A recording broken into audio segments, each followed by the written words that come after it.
everyone out there in cyber world. Good evening, everyone. Thank you for attending our PTA meeting for February. He's VIP. VIP. Super helper.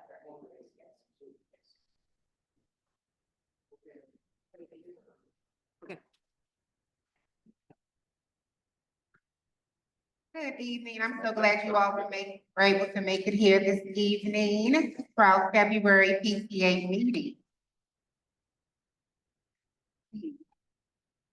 This evening, we will have a parent from McFarland Middle School, and also we will have a representative from the tutoring initiative for DC Public Schools that's also housed within McFarland Middle School as well. My awesome Vice President Eliza is a tutor for this awesome program and spent the summer tutoring at McFarland as well. So the subject of middle school can be very challenging. Oh. I know this. I just had my third singleton transition.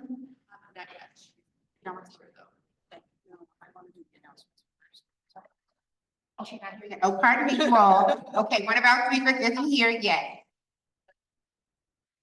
Okay, no problem. No problem. All righty, I'll start off with our upcoming announcements until our speaker comes.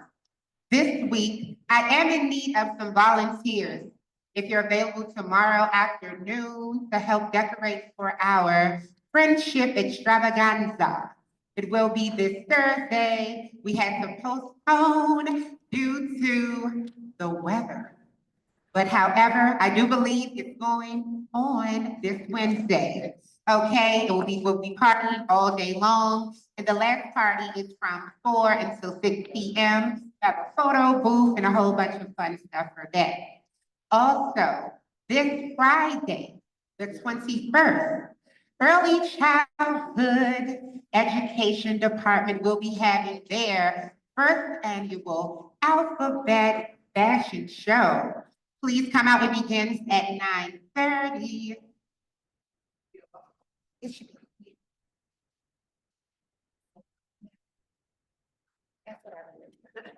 It is on Class Dojo, but parents are allowed to attend. So please come out and support our scholars.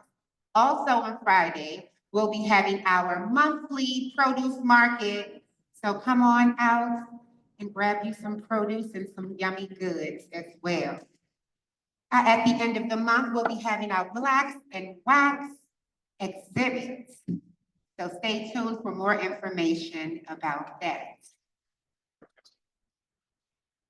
So at the moment, we'll have our treasurer report from our awesome treasurer, Tiffany Reed.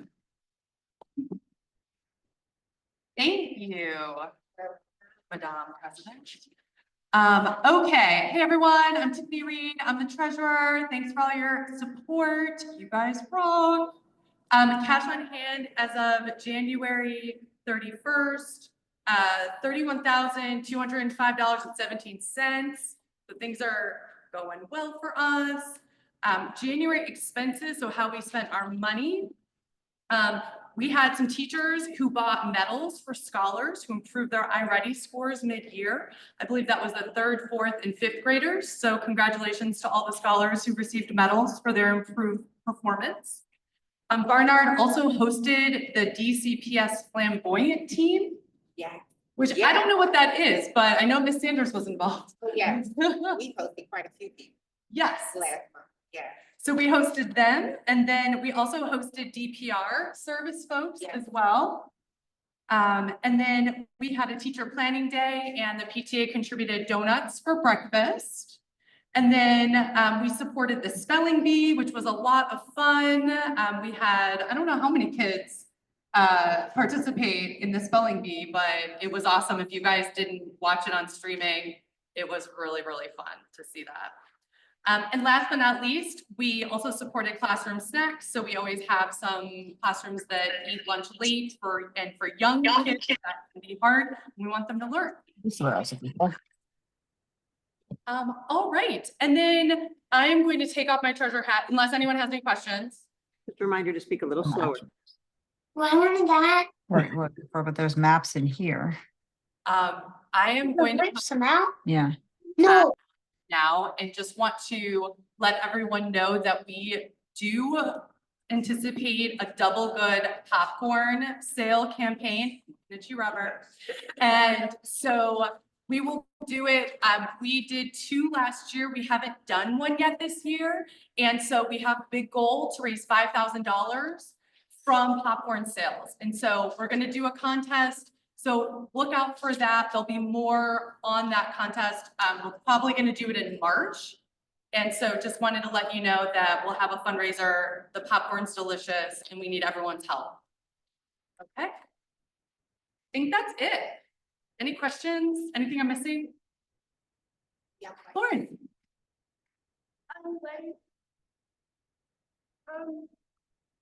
Why are we doing the fundraiser? We're doing a fundraiser because we always need to be raising money for you guys, for scholars, so that you guys can have amazing activities and great memories as children. And we support the teachers too. We can't forget about our teachers and staff. We love them dearly. Great question. And I know you've been helping us fundraise too. It's always selling. I know. He's a hustler. Yeah. Boy after my own heart. All right.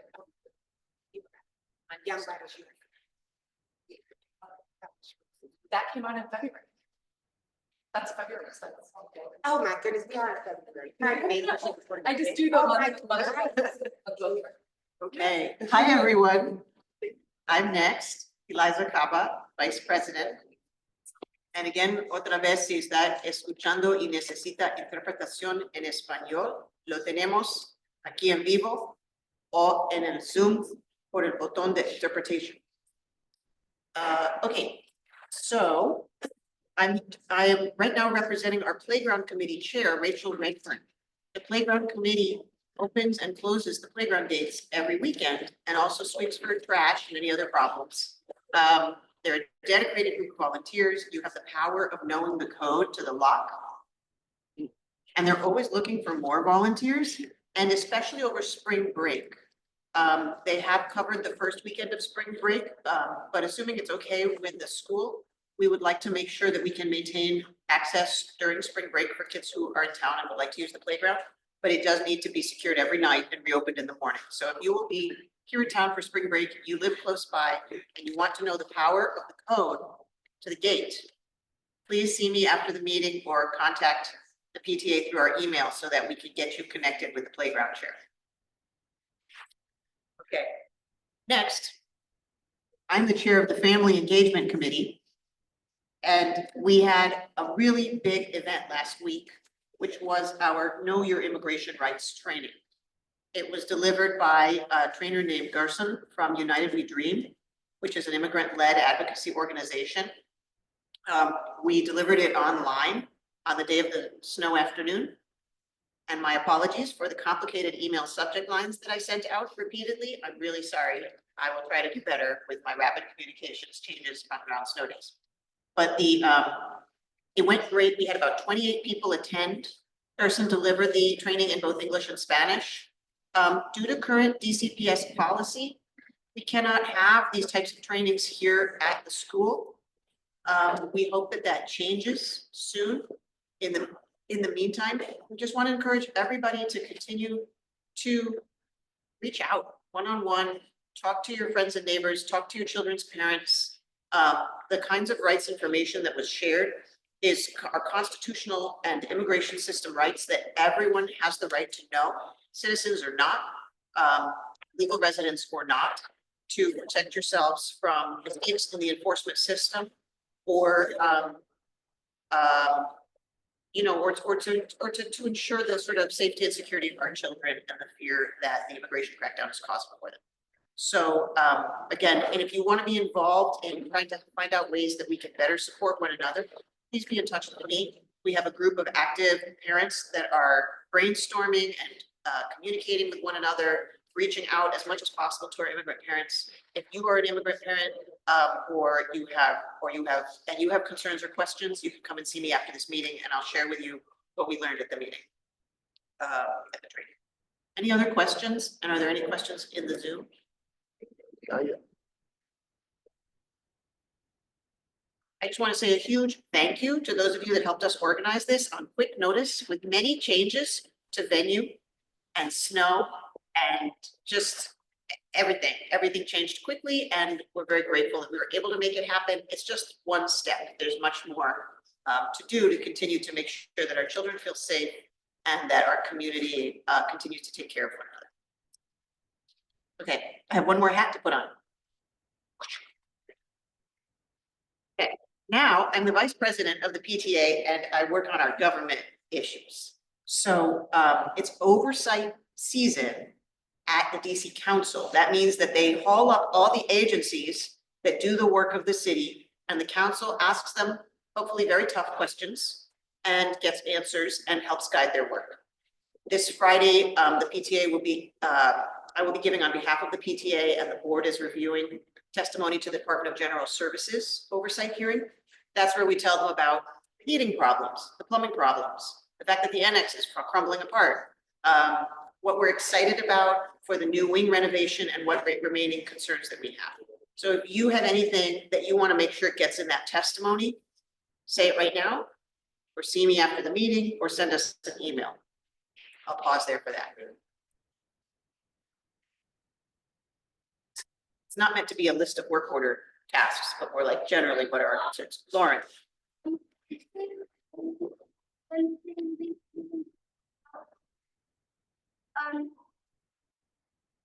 That ICE police going to public schools. Lauren asked, is there anything we can do about the ICE police going to public schools?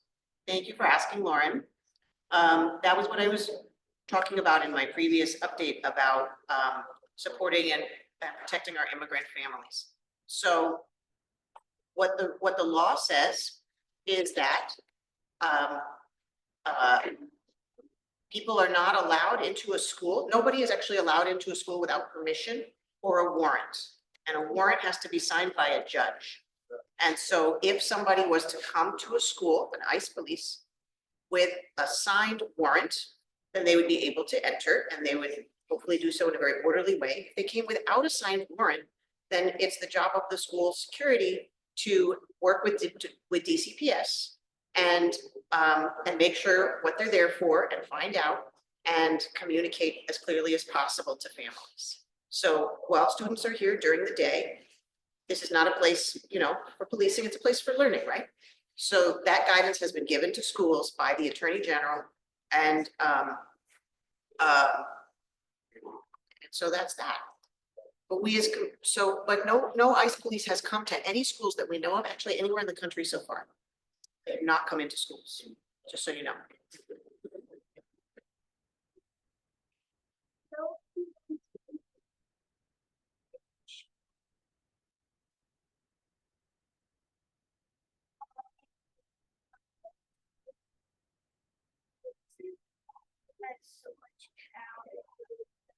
So I don't think it's the job of the PTA meeting right now to spend too much time talking about President Trump. But thank you for your question about that, Lauren.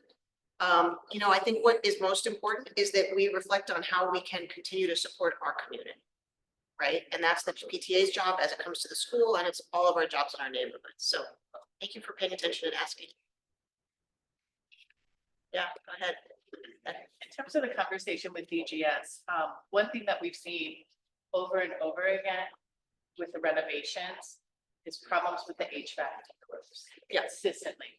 So I guess any way that we can like get in their ear now before they get the annex done about like how the final punch list, because often we don't know the troubles with the roof and the HVAC. So I think just maybe some problem solving on how we can mitigate that. That's a great point. So it was in addition to the Department of General Services testimony to think about specifically roofs and HVACs are known problems when the school buildings are built and renovated. And I've already mentioned that our existing building has those specific problems in the testimony, but I will add that we need to make sure that that does not happen in the building.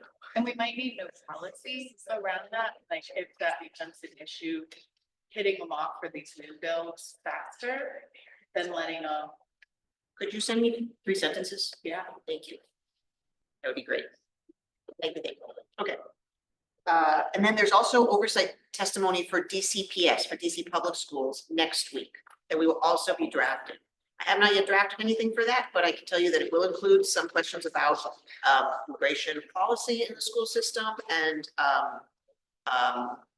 anything else that we can think of, some of which are concerns about the ways that the Trump administration is approaching both DC and public schools. So we can put some of those into the DCPS testimony, although it's to council, it's not like it's federal testimony. If you have any ideas about what we can include in DCPS testimony, also please let me know. Yes?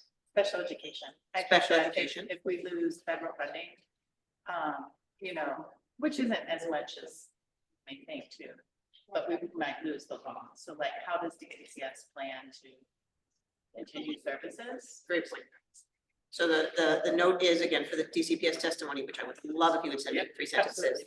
is to encourage council to be very proactive in case funding for special education is lost from the federal government. Okay, great. Anything else? And then on the new wing, we had we had our facilities improvement team meeting, I guess, last week. It was a busy week. Maybe it was the week before. We learned that construction is indeed slated to start in April or May. I don't think it's going to be disruptive to us in April or May. I think it's going to be sort of pre-work. And then as soon as the school is closed, this is what I think. But we've invited them to come to our next PTA meeting, and we really hope they come to answer more detailed questions. That the disruptions will really begin in the summer. The most recent facilities improvement team meeting focused on how we will do drop-off, pickup, and bus parking during construction, which will be different after construction. So just a preview, because during construction, Decatur Street will be really closed.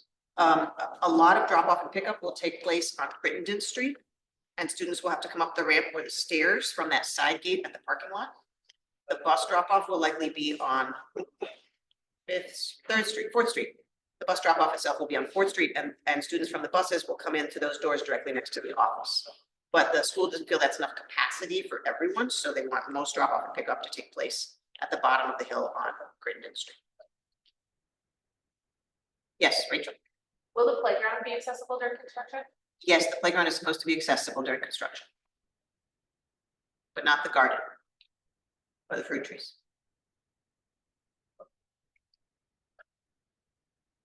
Any other questions? I'm done with all my hats.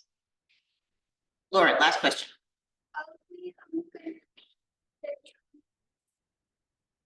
No.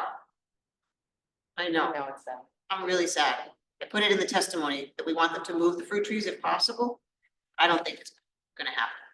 But they did say that when they replant new trees, they will prioritize having them be fruit trees. But they probably won't give fruit for a while.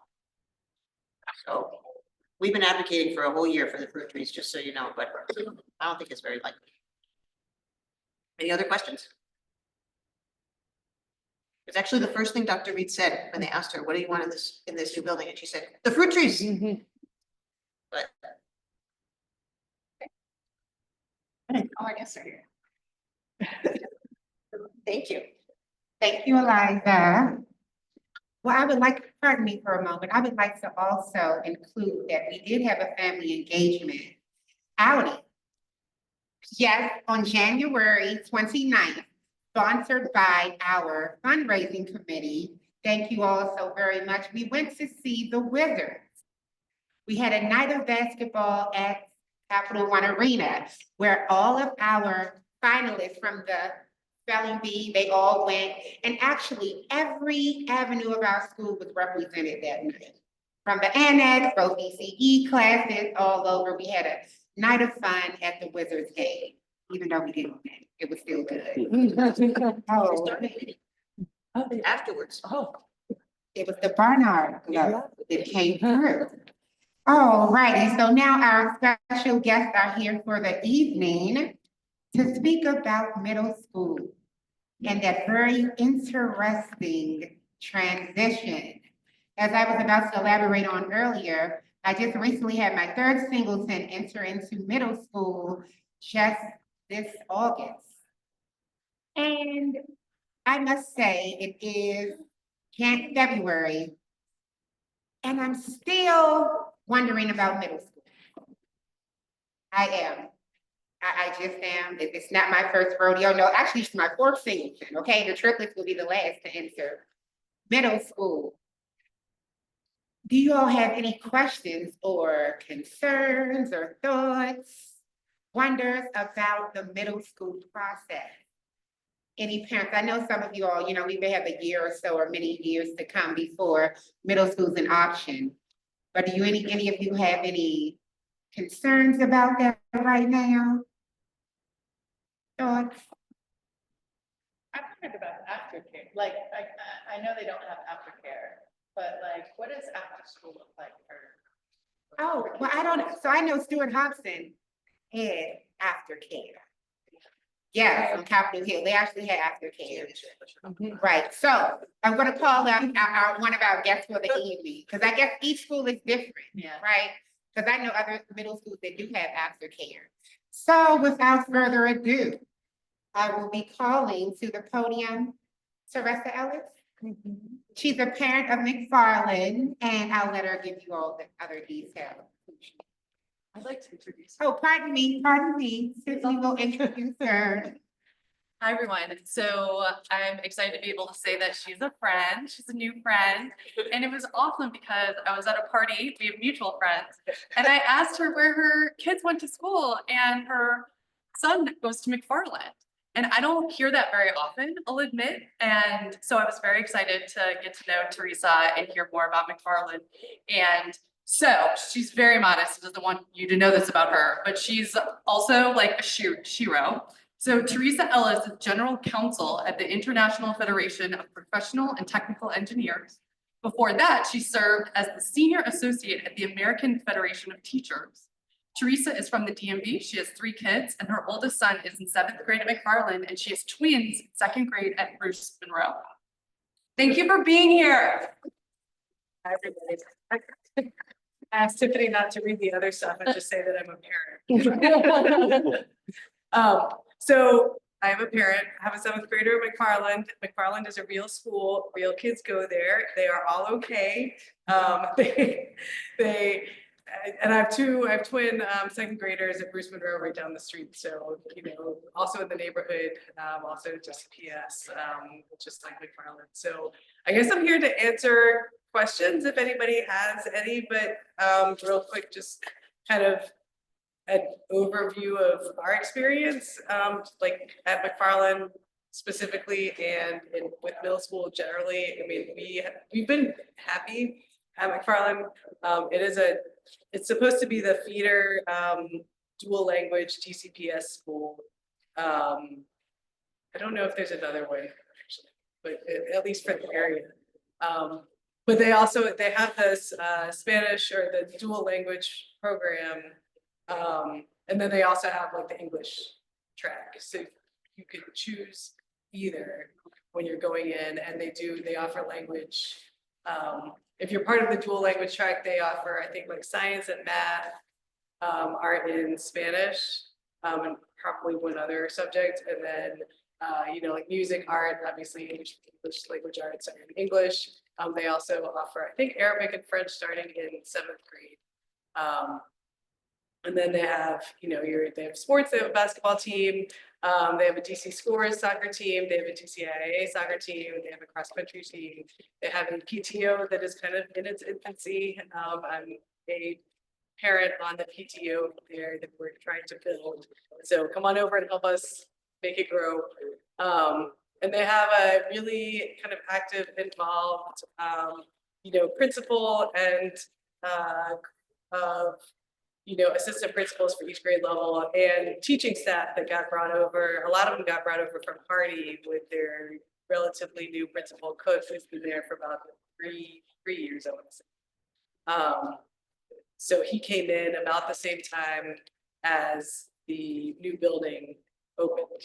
And anyway, so we've been happy there. People have been responsive.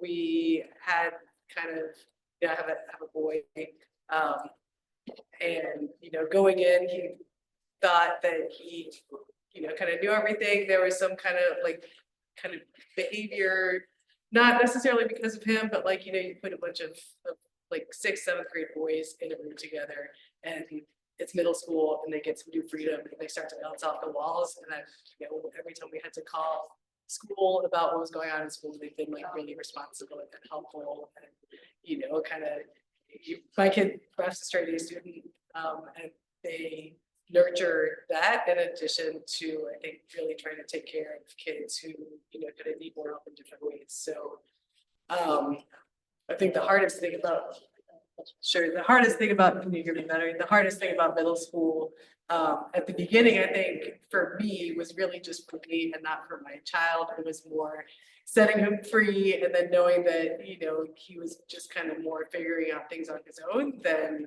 being like, okay, next you go here, and then when you get out of school, you know, you do X, Y, Z things. It's kind of like he's a lot more self-directed, and that's part of just like what happens when kids go into middle school, you know, the growing up process. So, you know, the class ends at the end of the day, and then when you're in the first couple months of middle school, you kind of are gonna feel like your kid's getting thrown to the wolves and things don't have to care. But really, the real thing that's happening is they are figuring it out on their own. They learn how to walk to the next place. They learn what clubs are available, you know, whether they need to stay after the teachers, and all the teachers and staff inside school are actually taking care of them, whether you know it or not, or whether they tell you or not, which is kind of so. Anyway, so any questions? Actually, before we open for questions, can I introduce our other speaker, and then we can ask questions of both of you? Oh, sure. And then I have a plug at the end for sure. Yes. Okay. So, thank you so much, Teresa. I also want to bring up our other speaker, Tal Osman. Tal is the manager of the tutoring and mentoring program through DC Tutoring and Mentoring Initiative that is based at McFarland, starting this year for the first time. They're like inside McFarland. And so we asked her to also come and talk about that. And then we'll open for Q&A for both of our speakers about their experiences at McFarland. Yeah, take it away. Thank you, Tal. Thank you, Eliza, and thank you all for being here today, for hearing us out in advance. And this is Mama Doopy, he's our creative director at DC Tutoring Mentoring Initiative. Eliza is right, I kind of manage a lot of the volunteering at McFarland Middle School, but my official title is Outreach Director at DC Tutoring Mentoring Initiative. So I'll tell you a little bit about us and what we do. We started in 2016. Is anyone here familiar with DC Tutoring Mentoring? Oh, thanks. Okay, cool. Maybe people online, I don't know, but we recruit volunteers for tutoring and mentoring programs across DC, a little bit of Maryland and Virginia as well. So whenever there are programs that need volunteers to support tutoring, to support mentoring needs, the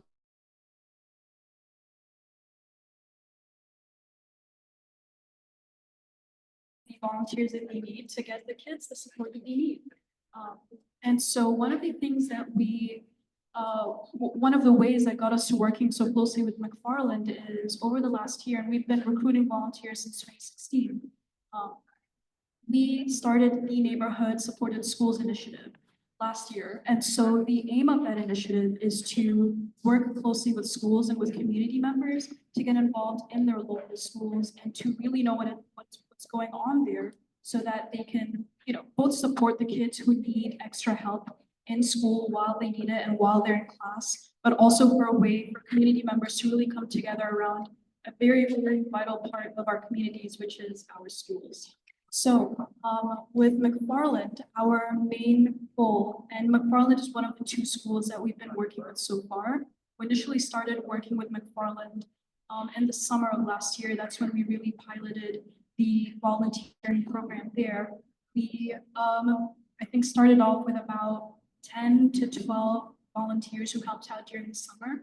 And those numbers kind of grew over the year. And right now, I think we're at about 40, not closer to 50 volunteers who are coming in at least once a week. Eliza was actually one of them there.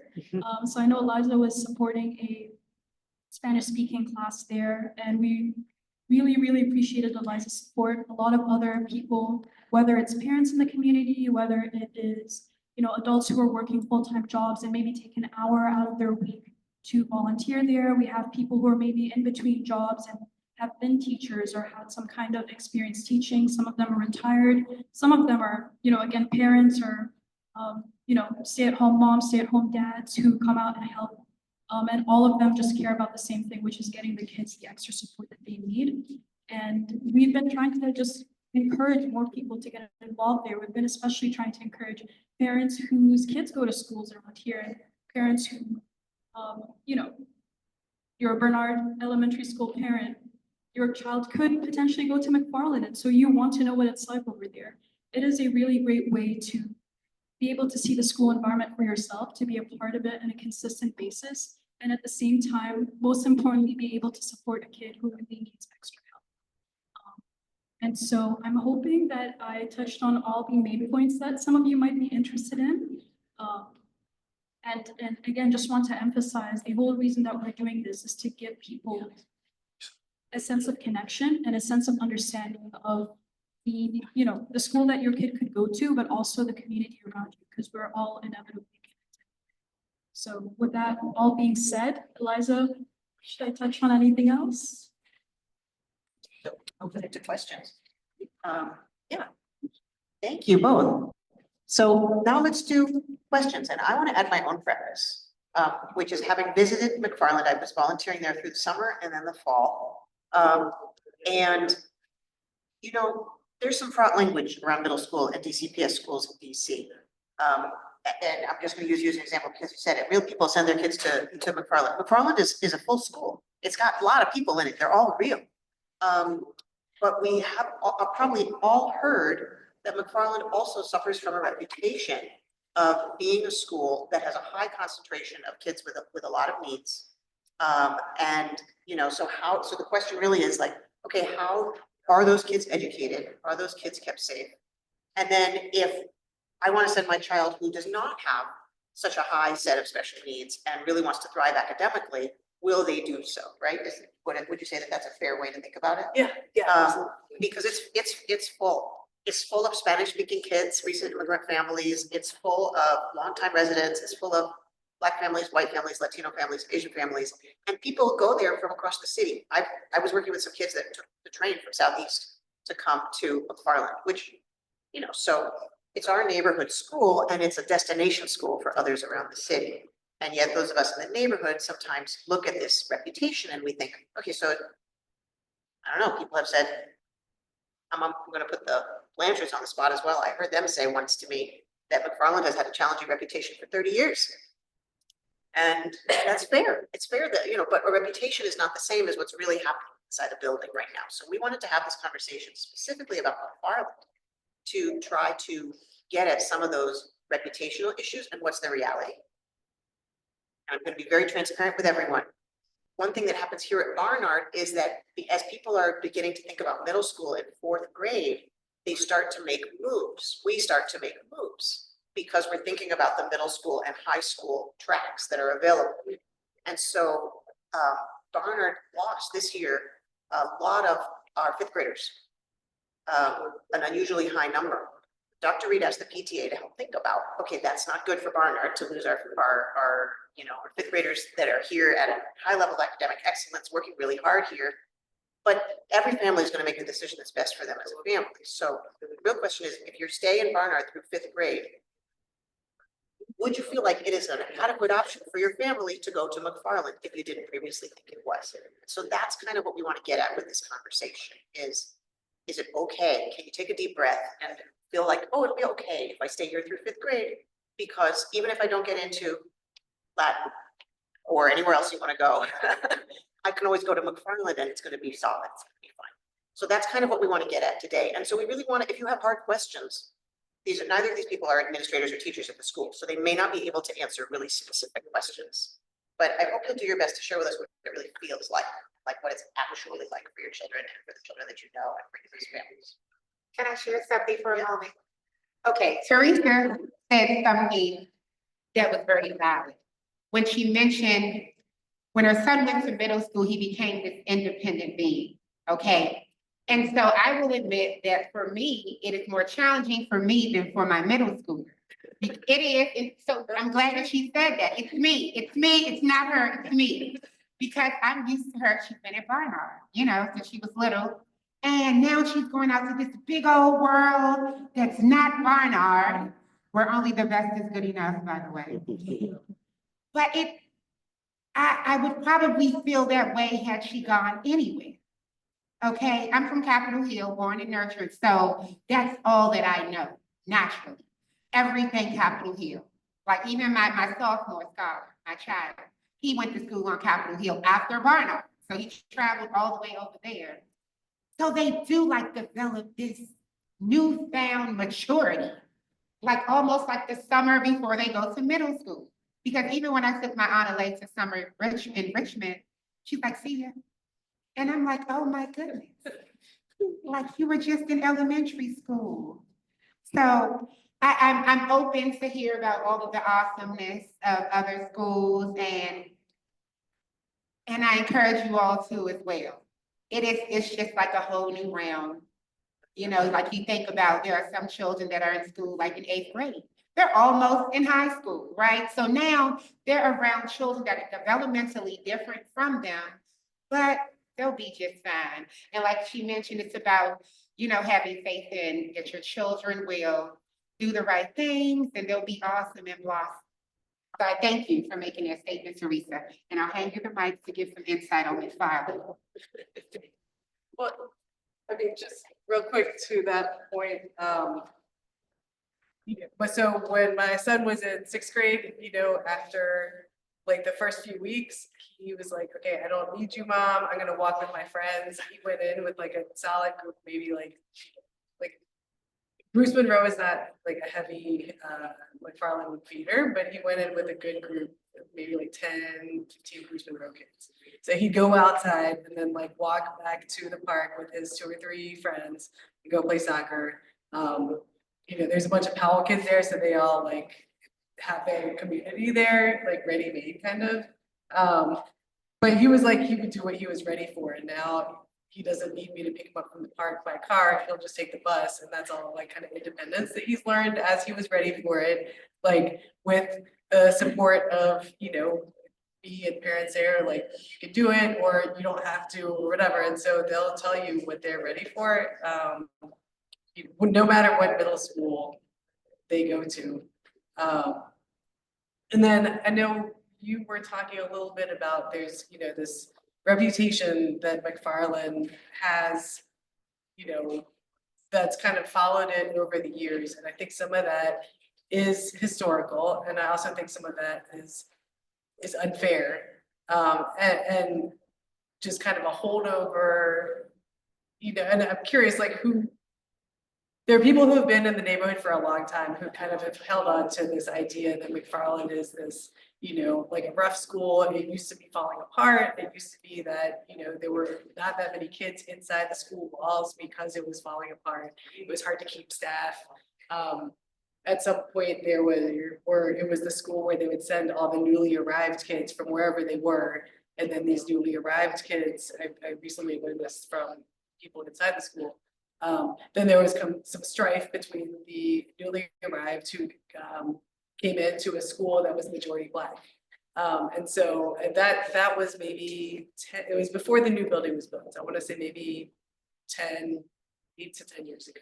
So some of that has kind of followed the school, you know, even now, even though those problems, or if you want to think of them as problems, they, you know, or strikes don't exist anymore. And I think that some of the staff that are in there actually remember those times, and that makes them stronger when they are helping take care of the children in there with whatever they are dealing with at home. I guess the other thing I'll just say about like kind of the reputation and, you know, how you feel about your kids within the school walls. Well, 2 things. The first one is they keep 6th graders mostly separate from 7th and 8th graders. They are starting to do that at a lot of middle schools. I know they do it at Czech. I don't know whether they do it at Latin, but I think a lot of DCPS schools is kind of a newer model. So 6th graders have probably 80% of their classes with other sixth graders in the sixth grade wing. And then, they'll cross paths with seventh and eighth graders, maybe if, like if they have PE is sometimes sixth and seventh grade. Or they'll cross paths with them in the hallways, but really, there's not that much mixing between the eighth graders who tower over the sixth graders. So yeah, and then I think, well, yeah, I'll just leave it there, but I think a lot of the reputational so-called problems that have attached themselves to McFarland, or maybe, I would look at who those are coming from and what kind of comparators people are looking at, and just see whether that's like a real thing or not. Cause like in my head, I think it's a really supportive school, and the problems that are in there are not problems that are because of the school itself. It's because you are throwing a bunch of sixth, seventh, and eighth graders in there who come from their DC communities. And the problems are really outside the school walls, and the school is a safe place for, all these kids who then go outside to the outside world, which is where kind of the problems come from, so. You are so awesome. She is so awesome. Like all of this is like valid information. I had this same conversation with one of the assistant principals at Brookland Middle School. And because it's me and how I feel, I was ready to transfer my daughter immediately, right? And nothing actually happened awful. And I had to take a moment, and I said to her, like, educators don't control the walls of where children come from. Different traditions, different mindsets, different neighborhoods. That's a factor. But it doesn't make the entire school awful. And I had to realistically get out of my Capitol Hill one side thinking, right? I had that very same conversation with her. You are a rock star. She is most definitely a middle school parent, okay? These are real feels, real emotions, real happenings, and I appreciate you for all of your insight. I connect with you completely. I do. Do you have anything else? I don't think so. Are there any questions or?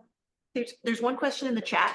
A parent is thinking ahead. Marcy's thinking ahead. She has a student in the CES program. That's the Communication and Education Support Program here at Barnard.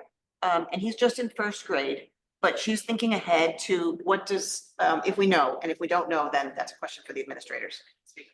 Yeah, to the CES program in middle school. Will you go and take the mic? I guess. So, my name is Beth Leone. Oh, that's right. Hi, everyone. My name is Beth Leone, and I'm a special education teacher at Coolidge. And I actually work with the students in the ILS program, which is similar to CES. It's a self-contained special education program. Now, because of budgeting purposes, when it comes to students articulating from elementary to middle and middle to high school, those location of services are assigned from central office. So what happens is the summer, or maybe actually it's April, the year before they transition, case managers and special ed coordinators get a pile of letters to give to the parents on where their student is slated to send or go to. So unfortunately, there's not a lot of choice. I do know that they try to keep the students in their neighborhood schools as much as possible. I don't know if McFarland has a CES program right now. But I feel like if Barnard has a CES program, they're gonna build one in the neighborhood. I know that IW Wells has one and Coolidge too. So, and I know that there's just because of the sheer numbers that we're seeing recently, we'll probably have to have both middle schools have options. Now the charter schools are different. I have no idea what that looks like. Thank you. Thanks, Beth. Can you come to the podium? Tell us something. I just wanted to continue from what Theresa was talking about, and the reputation that McFarland can have, I want to also preemptively say that I have not lived in Petworth. I actually live in Baltimore and I commute here. So, yeah, I don't know what it's like to live in Petworth, but I've been at McFarland several times over the years, my goodness, over the past few months. And I'm speaking objectively. I'm not, required to represent McFarland in any specific way.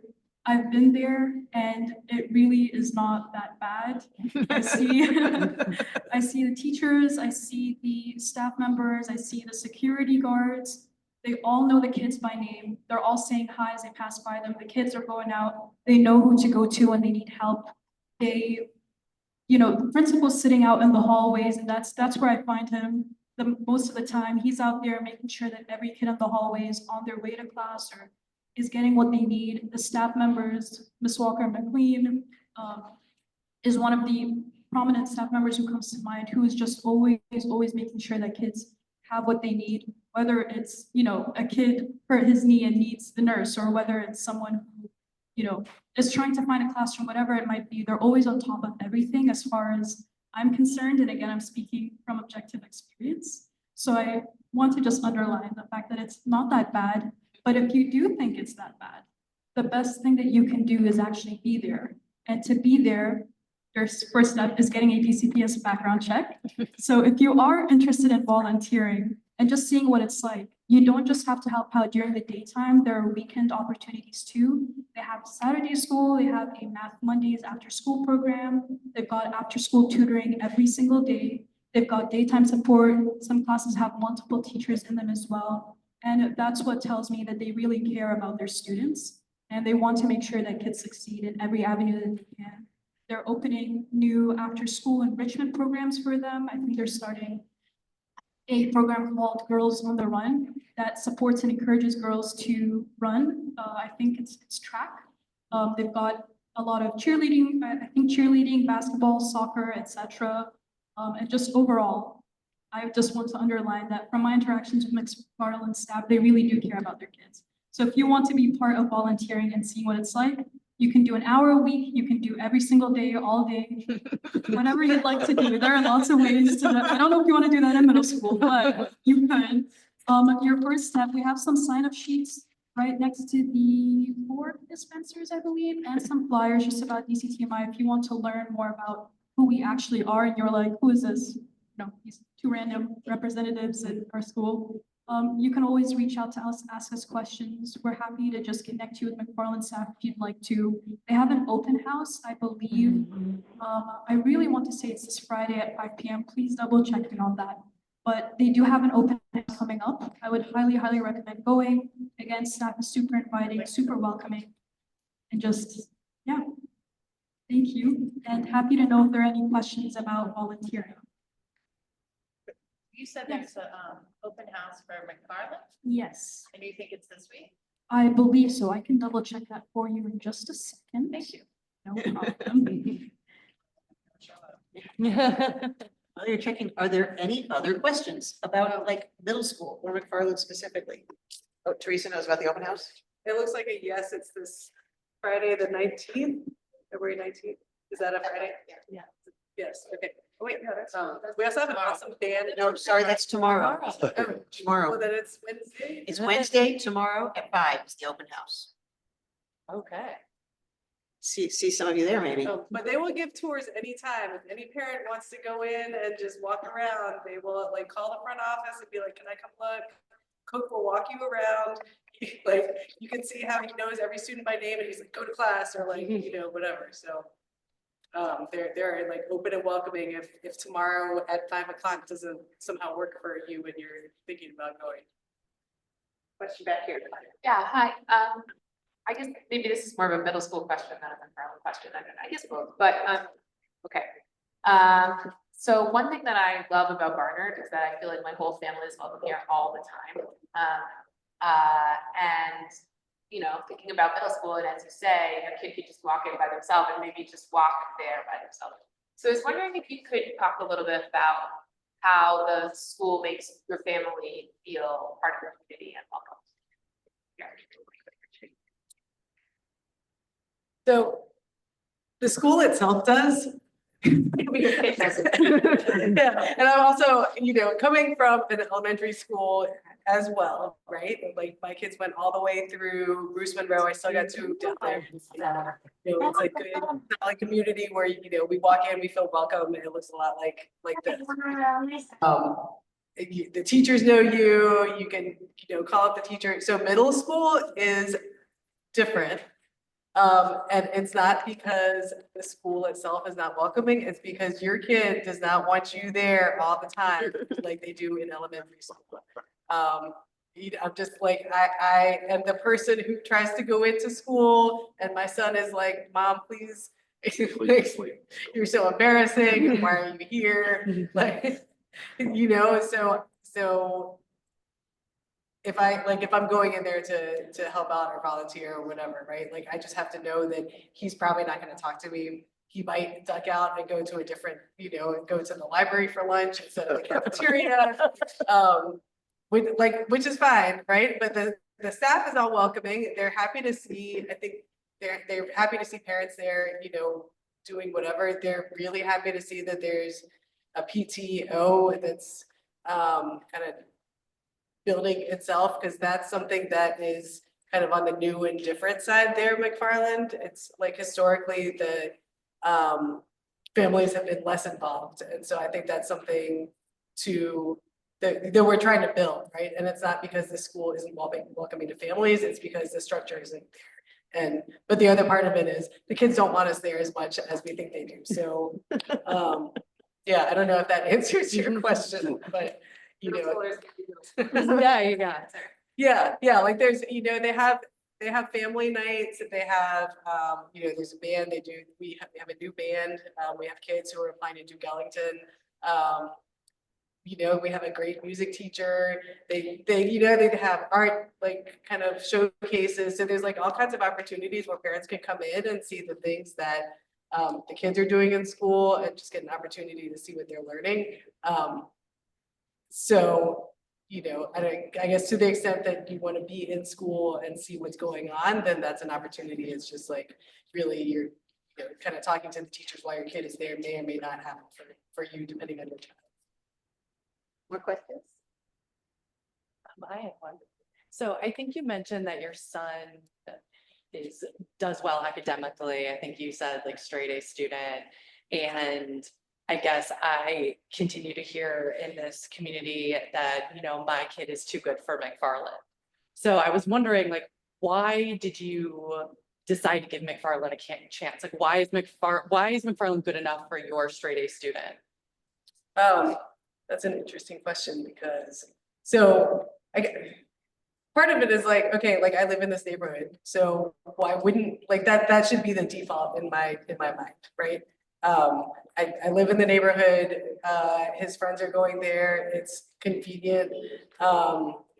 He can pick up his brother and sister from their school, so kind of like, why wouldn't I go? So in my mind, there would have to be something to make me not go there. And then, okay, like, well, what would those things be? And then kind of look at those things and say, is that real or is that, is it a myth? Is it a prejudice? Is it, is it real? Maybe it's real.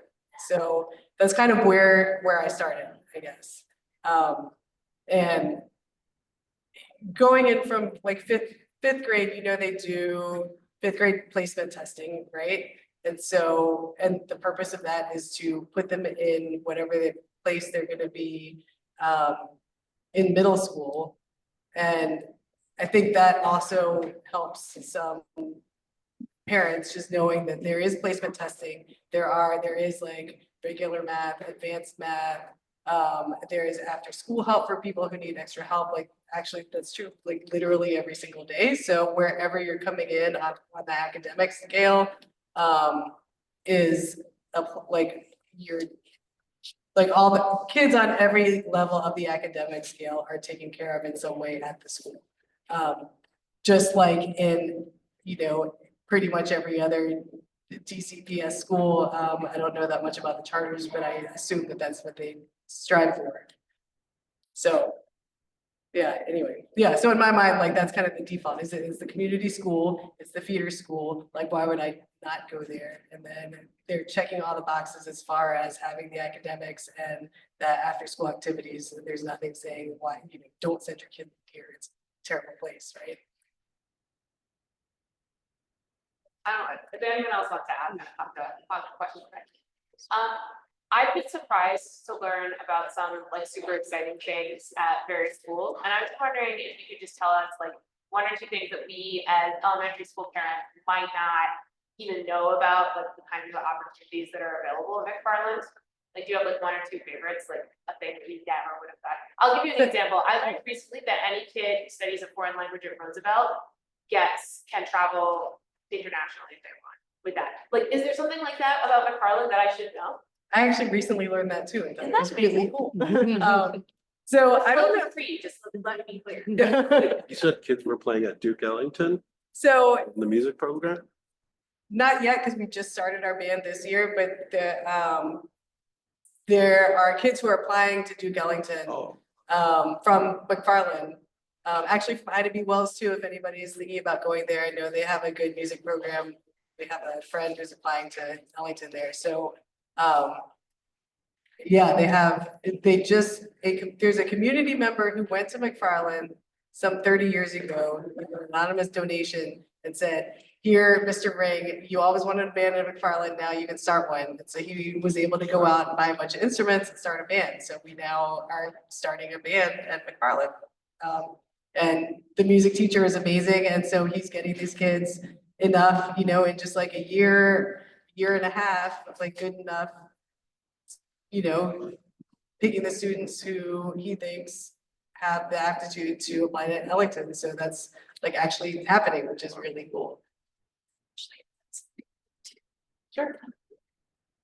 I was looking on my phone trying to find very accurate information. I was just gonna say a cool thing that I forgot about McFarland is that their broadcast journalism club is actually taken very, very seriously, and they're going around filming, I think what may be a mini documentary, that is what I was trying to fact check, for Black History Month. So I just want to say that there is a lot of room for extracurriculars. I don't know if it's the school norm to do clubs around what students are interested in. That's also something volunteers can support, but I just thought that was something cool to share, is that creative pursuits are encouraged a lot and supported.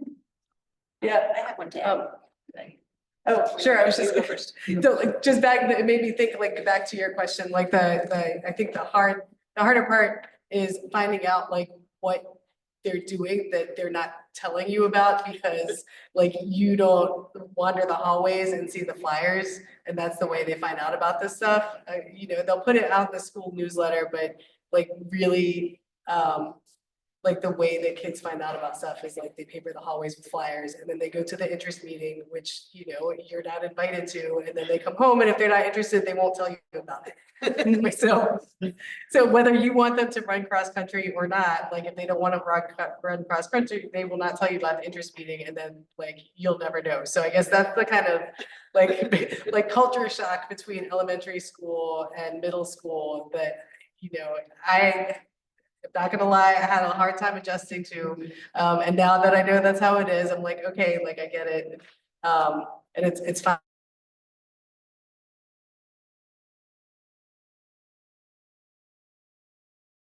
So everybody knows, I'm sure it's like this at other middle schools too, but I think like 6th grade, they went on one like probably every other month.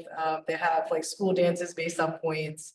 Like pep rallies, just kind of a bunch of stuff that happens within the school that maybe we don't, like parents are not as involved in, because we don't have to plan it like people do for elementary school. It's like kind of staff planned, and the kids are in there and they have a great time, or they go to whatever museum and then they come back, right? And we don't necessarily have to chaperone because they're not 5 anymore, right? So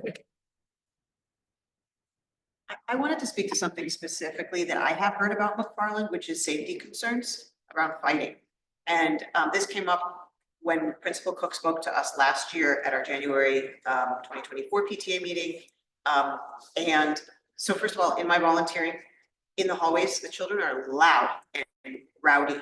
and they jump on each other and they are using profane language all the time, and they're generally acting like teenagers. And I actually talked to Mr. Cook about this. I was like, it's wild here in the hallways. It's really loud. He was like, yep, we do not force them to control their behavior at all moments. It's hard enough to sit still in a classroom for chunks of time throughout the day, and we trust them to do their best in the hallways, and we have staff, present and disciplinary procedures if something goes over the top. So they, in contrast to some schools that do a very tight disciplinarian attitude. So it's loud.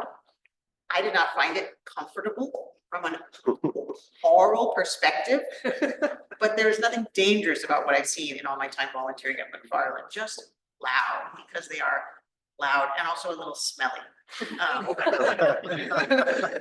Just general wafting of odor. But more seriously, Mr. Cook is concerned about fights that happen outside the school more so, because the bus stop on Georgia Avenue outside the library is a major gathering point for students, and they're walking over from E.L. Haynes, and they might be transferring from the bus coming down from Ida Wells or Coolidge. At that point in Kansas and Georgia, it's a transfer point. So there are a lot of kids from different neighborhoods and different schools that do come together at that point, and there are sometimes fights there. And so the Mayor's Safe Passage team is always deployed at drop off and pickup. You've probably seen them in green vests. Mr. Cook was saying that the Safe Passage people, they can use their words and they can report, but they are not legally able to put hands on any students. They can't physically break up a fight. Mr. Cook can, as a principal, he is allowed. He has, liability protections to physically break up a fight, and obviously so can public safety officers. But what would happen was the Safe Passage people would call police. The police would be down by the metro or something, and by the time they got there, it was too late. So Principal Cook pushed to make sure that there's an officer at pickup, especially at the end of the day, stationed right there outside the library, so that if the officers are walking around between the school and the library. So if the officers see something, or if the Safe Passage team sees something, they can immediately have someone who's capable and able to sort of break up the fight. And the point is not to criminalize the children for having a small altercation. It's to prevent it from getting worse with people who are legally able to help physically intervene in those kinds of situations. And the Safe Passage people are there to report and provide eyes on the scene. Lauren's gone. So that, and then there was also the incident 2 years ago where a student who was a very recent arrival to the country was shot he was a bystander. He was not involved in the altercation, but he was shot and killed outside McFarland, which is of course really terrifying to think about, right? It had nothing to do with the school itself. The shooting happened to take place there. And so that is one reason why the Safe Passage teams were bumped up. And that's one reason why also Mr. Cook wants to make sure to have, he is there. I'm so sorry. I didn't see him. The Safe Passage team wanted to be there. So nothing like that has happened, since it was a one-off experience, and they're really proactively working to make sure to prevent future things like that from happening. That's true. The fights happen outside of school in my 2 years experience there. And Cook is always at that corner. He makes it a point the principal makes it a point to be outside at every drop off and every dismissal. I don't know how that man gets to where it says so many places at once, but he's always where he's supposed to be, wherever the action is, you'll find Principal Cook. But it's true, there's the high school behind it. But just the traffic from a lot of older kids, honestly. So I tell my kid to just go across Georgia Avenue and not have to deal with the traffic from 4 middle schools and a high school and everybody at the bus stop and the adults. The fights, there's been a couple fights that he's seen where it was actually the adults. Once one was on a bus coming off and the adults were messing with the kids. And one was kind of similar, on the sidewalk, where it's just these older people, pushing the kids out of the way or kind of trying to file down. So, I think the things that people hear about what happens, on the sidewalk outside McFarland, it doesn't always mean that it's McFarland students. So just keep. Also, I would like to say that the awesome Officer Buddha from, Park, what is it, Park Road, in-source officer, he's out there like every morning. I went over there like the first day of school last year to check it out. We had some graduates from here, and he was out there. I didn't see Principal Cook. He came from like one block all the way to the next within 2.2 seconds. So I have witnessed him do that. That was at pickup, that was at drop off, and I've also gone at, that was at pickup, and I've also gone at drop off time. But I will say that it was about a couple of months ago, it was doing dismissal, and it was really crowded, right? And I must say, I did block the traffic off so that the students could cross the street safely. And I saw one of the students from McFarland at a football game that following weekend, and he came and he thanked me for that. Yeah, it was so special. It was like a lot of them. And he was like, I remembered you in the white truck. And thank you, we made it across the street safely. So I have seen some awesomeness from the scholars of McFarland. And I do wish the best to everyone in that community. I also would like to add, you may see my name as a mentor. I actually signed up in the summertime, but I was signing up for some information for our school. And I found out that Eliza, she was indeed a mentor. So I'm glad you all were able to come out this evening. Because Annie Ray, actually, she wanted to come too, like way since August. She worked with you all as well. And Tom. Yeah. Yes, yes, so this is exciting because we actually had an open invite. Yeah, she's, I know her. So she's like, of course we'll come out. So when I heard you all were coming this time, I'm like, this is perfect. So thank you. Would you like to add anything? Oh, yes. Thank you. I just wanted to say, like, first of all. Hold it a little higher. First of all, I know all of you probably have like really busy schedules and like a lot going on. So I want to say thank you for like being here tonight as like a grown adult who feels like he's had parents that put like a lot of effort in, even though we don't say it or can't say it when we're younger, we really do appreciate it. And like Toll said, we obviously like we don't work for McFarland or anything, and like her, I also don't live like in Petworth, but I live about like 15 minutes from here. I'm fairly new to DCTMI, and I've only been to McFarland one time so far. And on that day, it was my first week. We were going to interview one of our volunteers, and I was like pretty nervous. Came in, went through security and everything, and we were trying to find a good place to interview the volunteer. And that's when the principal Cook came, and he was like, you can use his office because he normally likes to spend his time in the hallways.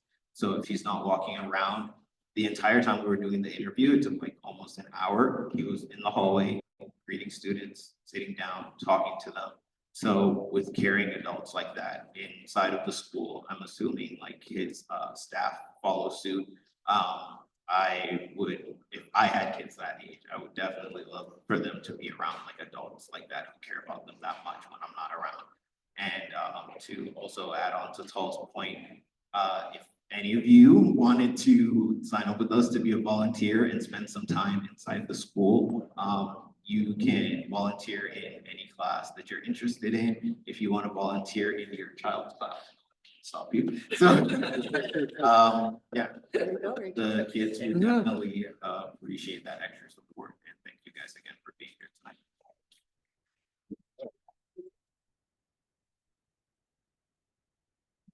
Thank you all for coming out tonight. This was awesome. Any questions from anyone? Oh, there's some information over here on the table and sign up